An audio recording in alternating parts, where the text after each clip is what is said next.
வணக்கம்.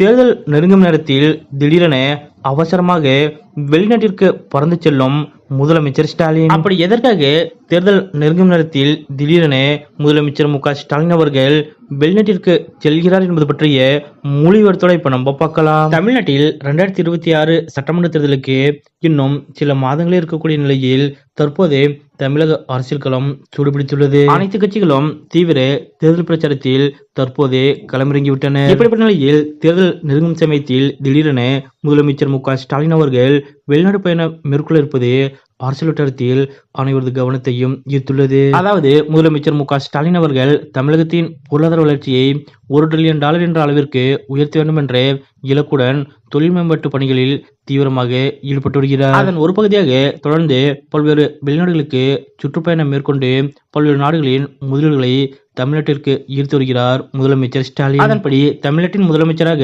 மு க ஸ்டாலின் அவர்கள் பொறுப்பேற்ற பிறகு தற்போது வரை அவர் 4 முறை வெளிநாட்டு பயணம் மேற்கொண்டுள்ளார். அதாவது 2021ஆம் ஆண்டு முதலமைச்சர் பொறுப்பை ஏற்ற பிறகு முதல் முறையாக மு க ஸ்டாலின் அவர்கள் 2022ஆம் ஆண்டு மார்ச் மாதம் ஐக்கிய அரபு எமிரேட்ஸ் நாட்டிற்கு சென்றார். அங்கு சுமார் 6100 கோடி அளவிற்கு தொழில் ஒப்பந்தங்களை முதலமைச்சர் மு க ஸ்டாலின் அவர்கள் செய்து வந்தார். பிறகு 2023ஆம் ஆண்டு சிங்கப்பூர், ஜப்பான் நாடுகளுக்கும், அதனைத் தொடர்ந்து ஸ்பெயின் நாட்டிற்கும், பின்னர் அமெரிக்காவிற்கும் முதலமைச்சர் மு க ஸ்டாலின் அவர்கள் பயணங்கள் மேற்கொண்டு பல ஆயிரம் கோடி ரூபாய்க்கு ஒப்பந்தங்கள் மேற்கொண்டார். இதன் மூலம் தமிழ்நாட்டில் ஆயிரக்கணக்கான இளைஞர்களுக்கு வேலைவாய்ப்பை உருவாக்கும் சூழலும் ஏற்பட்டுள்ளது. இந்த நிலையில்தான் தற்போது முதலமைச்சர் மு க ஸ்டாலின் அவர்கள் இங்கிலாந்து மற்றும் ஜெர்மனி ஆகிய நாடுகளுக்கு பயணம் மேற்கொள்ள உள்ளார். அதாவது செப்டம்பர் மாதம் முதல் வாரத்தில் முதலமைச்சர் மு க ஸ்டாலின் அவர்கள் இந்த வெளிநாடு பயணத்தை மேற்கொள்ள இருக்கிறார். ஜெர்மனி மற்றும் இங்கிலாந்து ஆகிய நாடுகளுக்கு செல்லும் முதலமைச்சர் மு க ஸ்டாலின் அவர்கள் இந்த 2 நாடுகளிலும்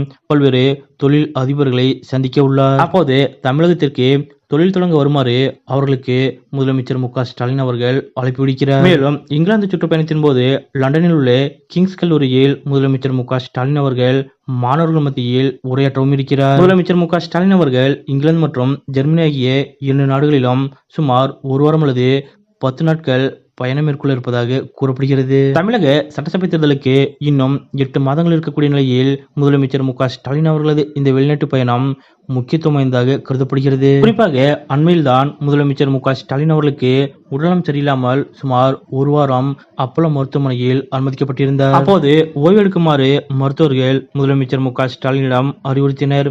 இருப்பினும் அடுத்த வாரத்திலேயே மீண்டும் முதலமைச்சர் மு க ஸ்டாலின் அவர்கள் கட்சி பணி, அரசு பணி என மீண்டும் பிஸியாகிவிட்டார். குறிப்பாக மீண்டும் தொடர்ந்து வெளிமாவட்ட சுற்றுப்பயணங்களையும் முதலமைச்சர் மு க ஸ்டாலின் அவர்கள் மேற்கொண்டார். இந்த நிலையில் தற்போது தமிழ்நாட்டிற்கு வெளிநாட்டு முதலீடு ஈர்க்க வேண்டும் என்பதற்காக முதலமைச்சர் மு க ஸ்டாலின் அவர்கள் வெளிநாடு பயணம் மேற்கொள்ள இருப்பது அனைவரது கவனத்தையும் ஈர்த்துள்ளது. தன்னுடைய உடல்நிலை கூட கருத்தில் கொள்ளாமல் தமிழக மக்களின் நலனை முக்கியம் என்று கருதி முதலமைச்சர் மு க ஸ்டாலின் அவர்கள் சுமார் 10 நாட்கள் பயணமாக ஜெர்மனி மற்றும் இங்கிலாந்து ஆகிய நாடுகளுக்கு செல்ல இருக்கக்கூடிய இந்த நிகழ்வு பற்றிய உங்களுடைய கருத்துக்கள் என்ன அப்படிங்கிறத மறக்காம கமெண்ட்ல குறிப்பிடுங்க.